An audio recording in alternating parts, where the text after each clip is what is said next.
어떤 건 되고 어떤 건 안 되냐? 시인이기 때문에 패스하도록 하겠습니다. 아 모르겠어요. 시는 너무 어려워. 저도 시 쓸 때 너무 어렵거든요.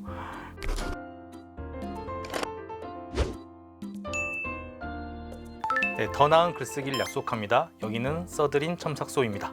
써드린 첨삭소에서는 다양한 글들을 작가가 직접 첨삭해 드리는데요. 저는 첨삭을 맡게 된 시인 소윤입니다. 반갑습니다. 앞서 좋은 작가님들이 첨삭을 해주셨더라고요. 저도 누가 되지 않도록 또 저만의 관점과 특징을 살려서 첨삭을 한번 해보도록 하겠습니다. 네, 오늘 글쓴이는 까앙님이신데요. 써드림 첨삭소로 시를 한 편 보내주셨습니다. 생각 정리 겸 시간이 날 때마다 글을 쓰는데요. 글쓰기에 대한 조언을 받고 싶지만 주변에 글을 보여주는 건 아직 쑥스럽습니다. 그러다 써드림 첨삭소를 알게 되었는데요. 영상 속에서 작가님들이 정성 들여 첨삭해 주시는 모습을 보고 좋은 경험이 될 것 같아 원고를 보냅니다. 일단 시를 보내주셔서 굉장히 반가운 마음이고요. 첨삭 포인트를 원하시는 게 시쓰기의 접근 방법이라고 하셨어요. 잘 보내주신 것 같습니다. 네, 그럼 원고부터 볼까요? 첫 줄부터 볼까요? 웃음은 강력하다 라고 되어 있습니다. 모든 글이 그렇지만 첫 줄이 굉장히 중요합니다. 당연히 모든 글의 첫 줄이 중요해요. 근데 시는 더 압축돼 있고 더 짧잖아요. 그러니까 첫 줄의 비율이 더 커지는 거잖아요. 그리고 첫 줄에서 어떤 이미지를 보여주냐에 따라서 시가 성패가 나누어지기도 해요. 김수영의 어느 날 고궁을 나오면서 라는 시가 있어요. 그 시는 시인이 고궁을 나오면서 50원 하는 갈비탕에 기름덩이만 있다니 하고 분개하는 모습에서 시작해요. 어떻습니까? 장면이 그려지죠. 그 사람이 어떤 행위를 하고 있는 장면이 그려지잖아요. 이게 이미지예요. 이미지가 다른 어떤 대단한 고귀한 그게 아니라 우리가 어떤 행위를 하는 그 장면 자체가 이미지인 거거든요. 시는 그렇게 사진 한 장, 그림 한 장을 언어로 바꾸어서 다른 사람에게 보여주는 것부터 시작을 합니다. 웃음은 강력하다는 문장은 좀 희미한 사진? 너무 축소됐거나 너무 확대된 사진 같아 보여요. 그래서 조금 더 정확하고 구체적으로 바꿀 필요는 있을 것 같습니다. 누구의 웃음일까요? 제가 그냥 상상했어야겠죠? 너의 웃음은 강력하다. 강력하다는 동사는 조금 재미없는 것 같아요. 너무 말이 세다고 해야 되나요? 아직 정확한 이미지는 그려지지 않은 것 같아요. 상상력을 불러일으켜 볼까요? 그때 너의 웃음은 힘이 셌다. 그때 어떤 상황이 일어났던 걸까요? 계속 보죠. 웃음이 옳은지 그른지 우리는 알 수 없다. 일단 화자를 제가 일부러 좁혔잖아요. 화자는 내가 되는 거고 대상은 너가 되는 거예요. 일단 여기에서 시작하는 게 좋은 것 같아요.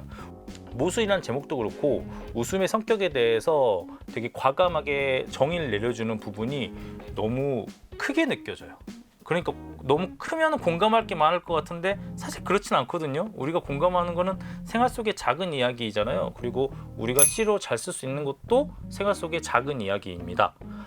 너의 웃음이 옳은지 그른지 우리는 알 수 없다. 나는 알 수 없다로 바꾸죠. 그러나 웃음은 우리를 판가름한다.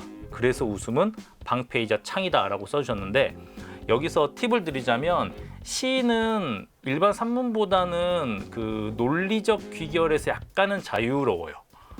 일반적인 문장에서 논리를 만들어주는 단어는 접속사가 그 논리를 만들어줘. 그래서 이렇게 됐다. 그리고 이것이다. 그런데 산문을 쓸 때에도 최대한 그 논리를 겉으로 드러내주는 이 접속어들을 쓰지 말라고 힌트를 많이 줍니다. 왜냐하면 대놓고 썼는데 아니면 비문이 되는 거거든요. 그걸 쓰지 않고 자연스럽게 논리를 만들어내는 게 더 좋은 문장이라고 생각들을 하는데 시에서는 더 말할 것도 없어요. 그래서 그러나, 그래서, 그러므로, 그리고 이런 것들은 시에서는 되도록 안 쓰는 게 시를 처음 쓰기 시작할 때는 도움이 될지도 모르겠어요. 빼도 사실 아무런 문제가 없습니다. 빼볼까요? 그래서를 지우고 너의 웃음은 방패이자 창이다. 여기서 이제 이미지가 만들어지고 있어요.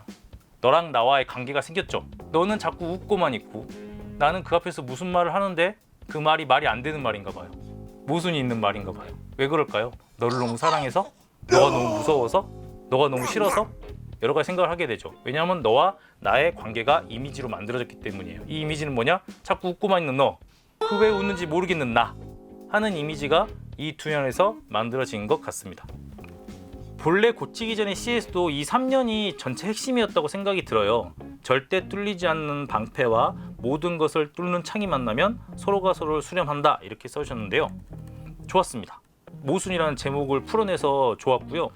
그런데 저는 그래요. 특히 C에서는 같은 글자, 같은 단어, 그게 음성이든 음이든 그 같은 소리가 나는 같은 단어가 가까이 안 붙어 있으면 좋겠어요. 여기서는 뚫이라는 단어가 위아래 붙어 있잖아요. 그게 좀 재미를 덜 줘요.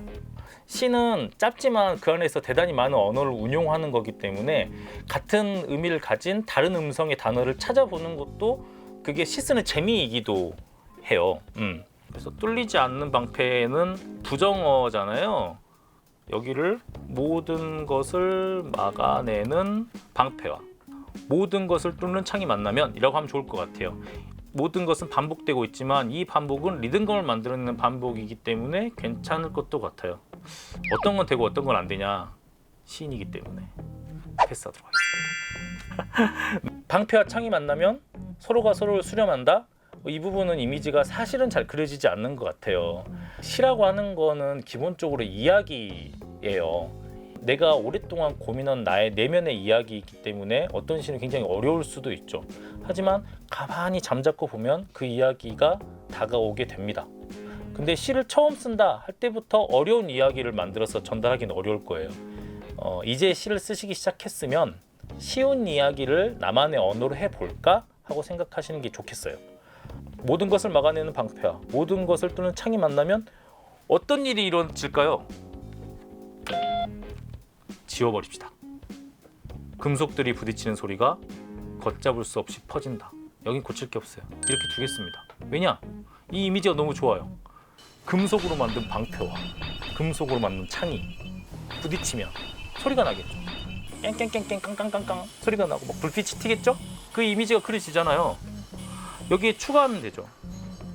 네가 웃는 소리다. 무서워. 너는 내 말이 이렇게 말이 안 된다고 생각하고 있구나.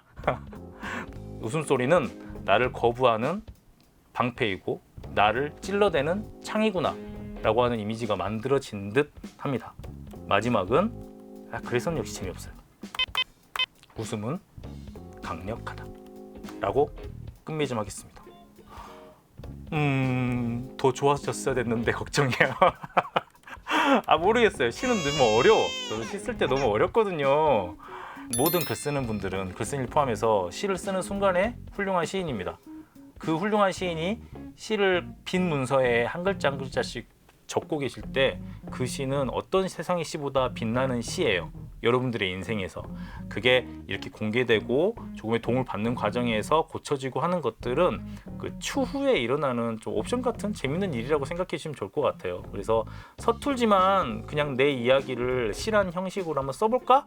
하는 것들은 잘 쓰고 못 쓰고 이런 거 상관없이 한번 해보시면 좋을 것 같습니다. 이렇게 제가 시를 첨삭해 봤는데요. 일단 시를 쓰시는 분들은 제가 다 좋아해요. 까악님 제가 좋아합니다. 시를 읽고 쓰시고 낭독하시는 분들이 많아졌으면 좋겠어요. 편안한 마음으로, 즐거운 마음으로요. 오늘 영상을 보시고 나도 첨삭받고 싶다, 글쓰기가 어렵다는 생각이 드셨다면 써드림 첨삭소로 글을 보내주세요. 써드림 첨삭소는 언제나 열려 있습니다. 그럼 다음에 만나요.